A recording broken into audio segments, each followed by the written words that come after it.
আপনি যদি ফামিদুল জায়েনকে ইউজ করতে চান তাহলে আপনাকে ফরমেশন চেঞ্জ করতে হবে এক্স্যাক্টলি বিকজ অফ আপনি যদি বলেন হোয়াই আমাদের টিম স্টার্ট করে ডায়মন্ড ফুটবল 4-4-2 খেলে আমরা বলি ডায়মন্ড ফুটবল 4-4-2 কিন্তু আমাকে যদি ওখানে আপনি আমাকে বলেন যে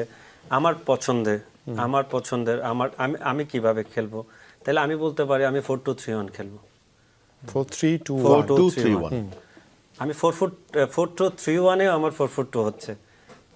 নাম্বার 10 যে খেলবে সে যদি স্ট্রাইকারে যায় ক্রসে ওই 4-4-2 হচ্ছে তাহলে আমাকে 4-2-3-1 খেলাইতে হবে আমার নাম্বার 9 যখন নাই আপনাকে এখানে সবচেয়ে বেশি প্রবলেম সমস্যা হচ্ছে নাম্বার 9 জেনুইন নাম্বার 9 থাকা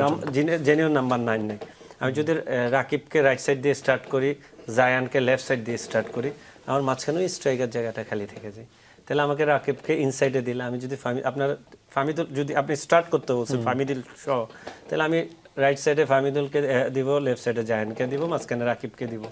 3 মিডফিল্ডারে আমি হামজা হৃদয় আর সুমিতকে দিব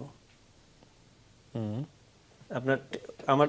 নিচেও স্ট্রং ছিল 4 ডিফেন্ডারের উপর 2টা ডিফেন্সিভ মিডফিল্ড থাকলো হামজা তো অলমোস্ট 2টা সাইডেই কাজ করে তো আমার স্ট্রং জায়গাটা মিডফিল্ডে স্ট্রং থাকলো এখন এটা হলো মাই চয়েস আমার যদি খাতা এটা মাই চয়েস